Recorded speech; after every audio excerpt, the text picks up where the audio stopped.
Hey friends and fellow gardeners in hot climates. Are you searching for greens that can thrive and flourish even in this scorching sun and crazy humidity?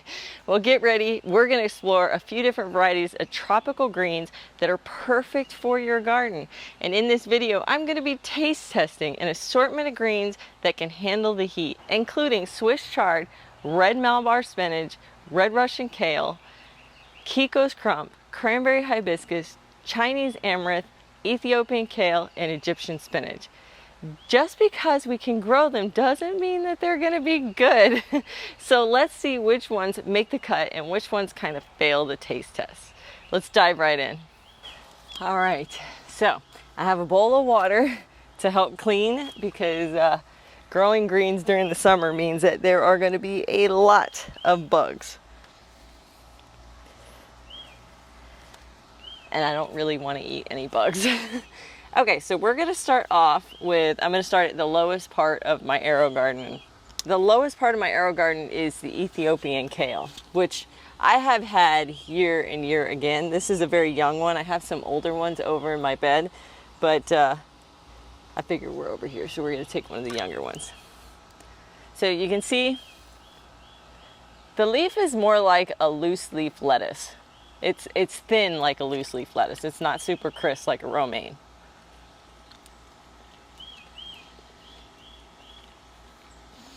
Very good. Okay, so no weird texture.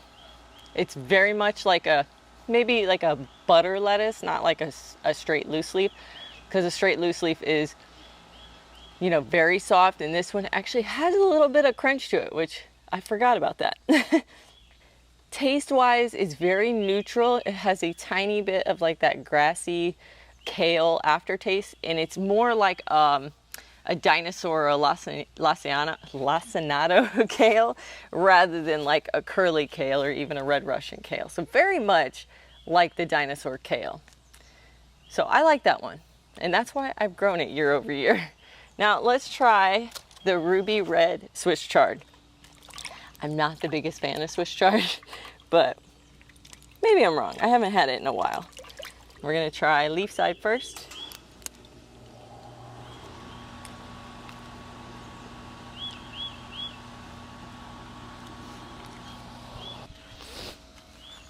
Had to go get something to drink.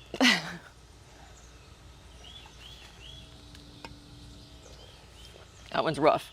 Yeah, that one. So crunchy like romaine. I like the texture a lot, but the flavor is extremely bitter, like very, very bitter. Now this Swiss chard has been around for, it's going on like its second year, so it's basically become a perennial. And I don't eat it often, to be honest with you. I usually use it in cooked dishes because it does take that bitterness out.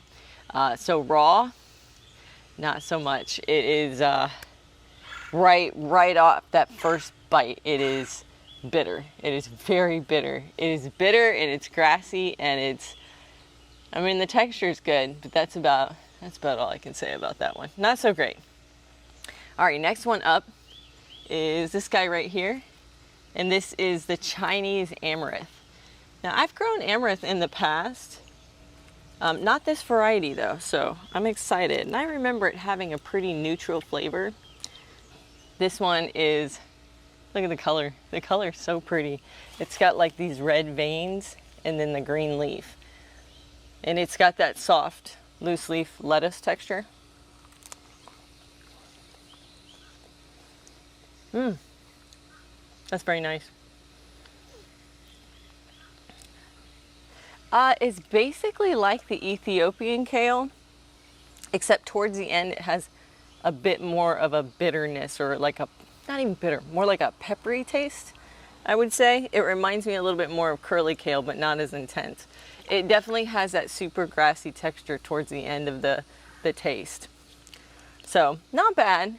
I wouldn't eat a whole bowl of it, but not bad. All right, next one. Let's go with the Egyptian spinach. Egyptian spinach looks like a leaf. It's always weird for me to eat greens that look like just straight leaves. I feel like when they have like a different texture or a different look, like it takes away from that whole leaf look. But if you chop it up, you can't tell. Now, I've never actually eaten this one before, so never eaten anything like it.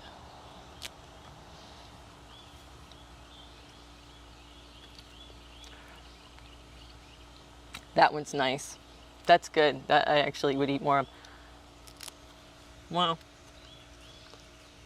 Wow. That's nice. Okay. Texture, like a loose leaf lettuce. It's soft. Not like a butter lettuce. It really doesn't have any crisp whatsoever. It has no grassy taste. It has no bitter taste. It's super neutral. It actually has a really pleasant taste. I'm trying to think of what it reminds me of.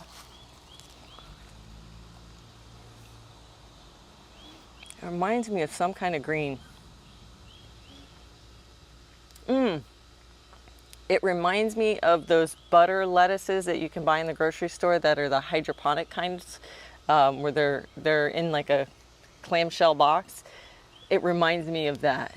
It reminds me of that. It's actually sweet. That is a really good one. Man, I'm growing that one every year. That's a really good one. I like that one. So Egyptian spinach, that's a plus. Let's grab, okay. Next up, red Malabar spinach. So another kind of spinach. This one is also new to me, so I don't know how this one tastes either. But if the Egyptian spinach is any, marker of how well this is gonna do, I'm looking forward to it. Man, the Egyptian spinach is good. All right. That's interesting. Oh, goodness. That is just like spinach. Guys, that is just like spinach. Wow. Wow, yeah. The other ones really taste more like lettuce or kale, but red Malabar spinach tastes just like spinach. Just like it. The leaf is pretty. Sorry, I already ate it. The leaf is pretty. It's that soft texture. I assume that when it cooks down just like spinach because the texture is exactly the same. The leaf shape is obviously different. The taste has that like sweetness that spinach somewhat has, that grassy sweetness. I'm impressed. Okay, red Malabar is definitely a win as well. Wow. The new ones are really good this year. Okay, now we're gonna try red Russian kale. Technically, red Russian kale, lacinato kale or dinosaur kale, and curly kale are more cold weather. But some of them, particularly the lacinato and the red Russian, will grow in the shade during summer. But let's see what the sun does to the flavor of these guys.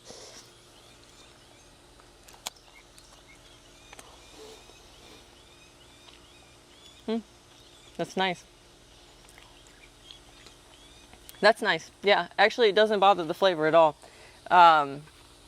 Red Russian kale tastes very much like dinosaur kale to me, but with a different texture, a softer leaf. The dinosaur kale has that really, really crunchy leaf. And I think the dinosaur kale has a little bit more of that grassy dirt taste, whereas the red Russian doesn't seem to have that. It's got that touch of bitterness towards the end that almost all kales do, but man, that's pretty good. I expected it to be super bitter from being out in the sun. But this spot over here where my green stalks are, they get about 4 hours of morning sun and then they're pretty much shaded the rest of the afternoon. So I think that's why it's kept down some of the bitterness. So, and this is a big leaf. This is this is substantial. And the plant itself is pretty substantial too. The leaf is crunchy. It is very much like romaine in its texture. It's got that, you heard that? The crack. And it's got that, the stem right here that gives it that super crunchiness. That's pretty good. Yeah, we've got some winners here. Okay, let's move over and we're gonna check out a couple more. If you're finding this taste test helpful, make sure to head down and hit the notification bell so that you get an update every single time that I put out a video. That way we stay connected. All right, the next ones we have here are this one, which is these are two different types of hibiscus. So over here is a cranberry hibiscus, and this right here is a Kiko's crump. I've had this Kiko's crump for, I think it's like going on 3 years now. Not this particular one. I take a cutting from it every single year because these things get really big if you let them. But I take a cutting from it every year and regrow it for the summer, for greens during the summer. I've had it before. It's been a year since I've eaten any, so I'm kind of curious. I can't remember exactly how it tastes. I remember it being kind of, how would you say, kind of like purslane, where it's mucil, I can't say that word, but it's mucusy, it's slimy. But let's see here. All right, so Kiko's crump hibiscus.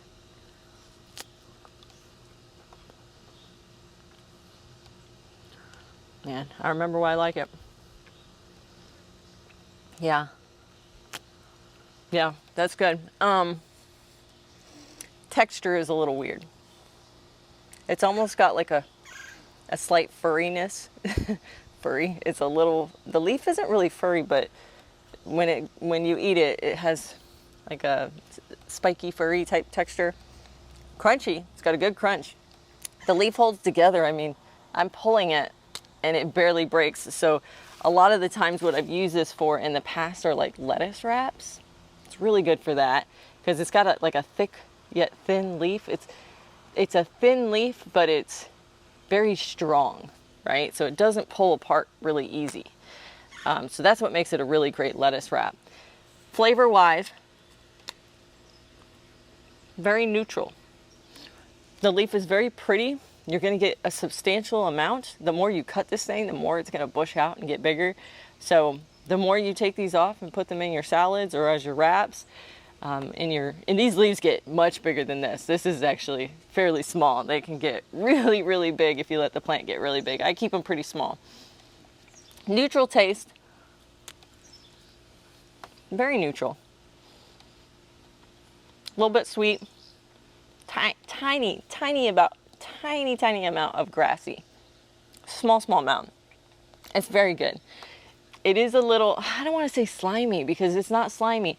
It's a little mucusy when you're eating it. It gets a little thick. But I think if you mix that with other leaves, you wouldn't even notice it whatsoever. So maybe mix it with like the Egyptian spinach that we had earlier and some of the Ethiopian kale. That'd make a good salad, I think. Okay. This is cranberry hibiscus.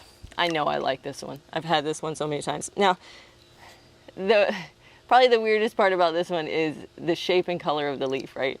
So it is a red leaf. Looks like a maple leaf kind of, right? So the shape's a little weird for eating salads, right? You expect a different kind of shape in your salad. Texture-wise, that's crazy. That is crazy. That's good. Man. All right, texture-wise, it's a thicker leaf, very reminiscent of romaine in texture only. Not super crispy, but the leaf part of the romaine where it's got some bite to it, you know.